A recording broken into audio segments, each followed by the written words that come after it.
Hi guys, in today's video we are going to continue reading Waylon, Even More Awesome by Sara Pennypacker. Chapter 11, page number 127. When they walked into the lockup, Eddie went crazy. As usual, Baxter opens his pen and Eddie rocketed between the boys, ramming up and down their chests like a skateboarder to slurp their chins. Dumpster Eddie didn't whine once. Waylon noticed, then pushed the thought away. Sure Not Mag came out of his office then. The dog has been going crazy since noon. He held up a beat-up collar and ratty leash. Waylon took the collar, but left the leash. He held up the new one, smiling with pride. You bought him a leash? Waylon nodded. It's retractable. Eddie can run pretty far on it.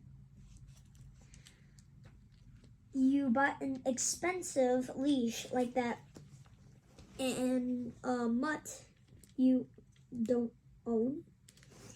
Waylon froze. For a mutt who's leaving in 2 days. Baxter slipped the collar over Eddie's neck and slapped on the leash. We'll have him back at 6, he called, dragging Waylon out the door. Outside, the boys looked at each other.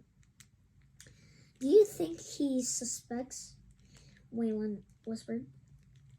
I think he suspects. Maybe. Don't worry. We'll get Eddie out tomorrow.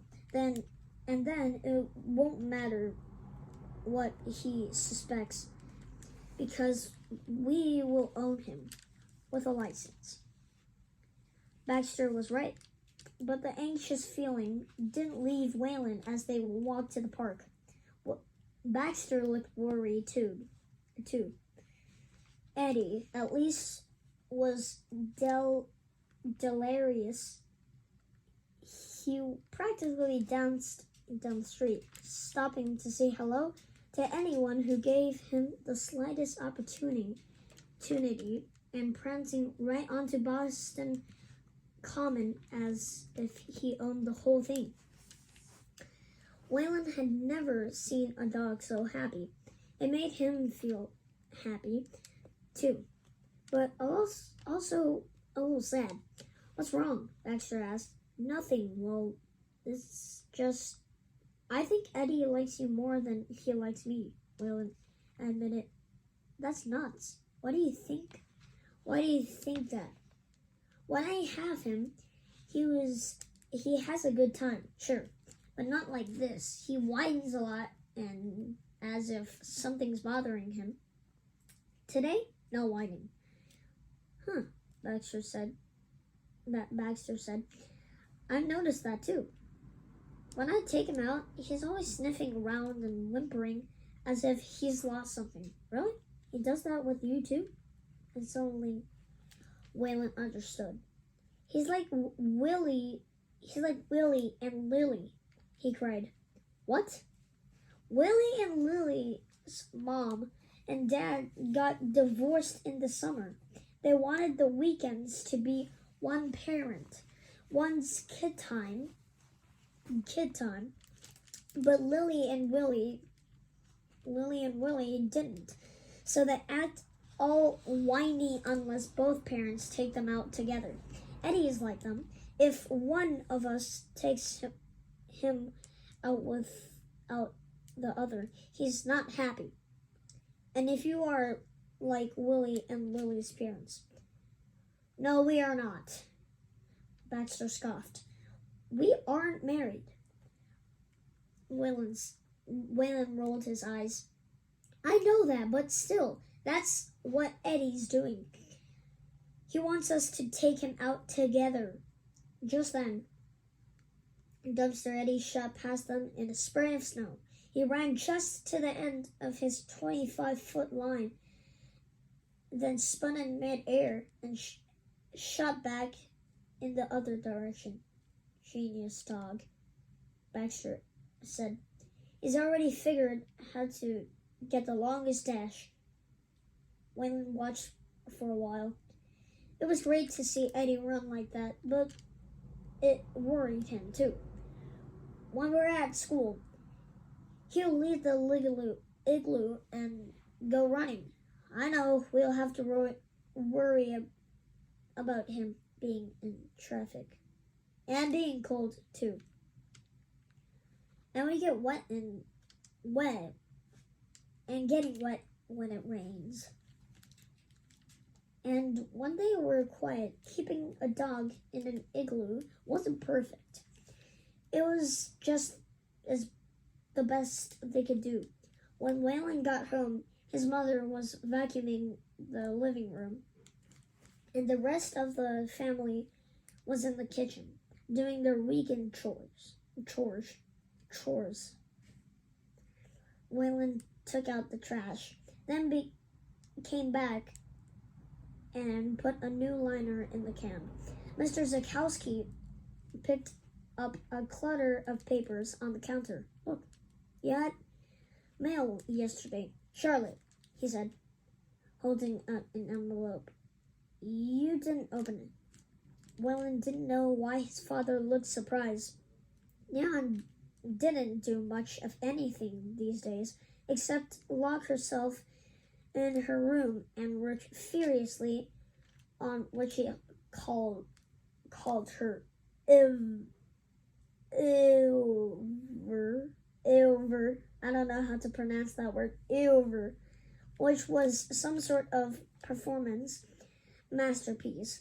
Waylon didn't understand, no matter how many times Leon explained it. You didn't open it, Waylon's dad said again. It's from the Beantown Repertory Theater. Leon rolled her eyes. What's the point? She muttered. But after she'd unloaded the dishwasher, she picked up the envelope, sealed the seal, and began to read. The board looked evaporated. Her eyes bugged open. I won, she said. Third prize in the New Voices in Boston Theater Contest. I didn't know that you entered that, Mr. Zawowski said. Neon shook her head. I didn't. Mrs. Tabasco entered me. Mrs. Tabasco? Mrs. Zawowski asked, coming into the kitchen and shutting off the vacuum. Your algebra teacher? Neon nodded, still looking dazed. She got me working on my Ivor, here comes the word again, Ivor in class last month. When she handed it back, she gave me two choices. Detention for the rest of the year, or let her submit it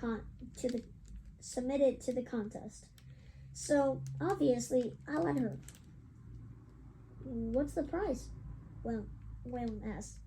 Is it $75? Jan read the letter again. Pleased to inform, blah, blah, blah, blah, blah. Fresh vision. Oh, here it is. We have arranged for the theater to be able to a production of your entry one night in the middle of June. For the week before, I can use the theater for rehearsals and making scenery. Both parents hugged their daughter hard. A real performance at the Beantown Rep, Mr. Zawowski cried. I'm so proud of you.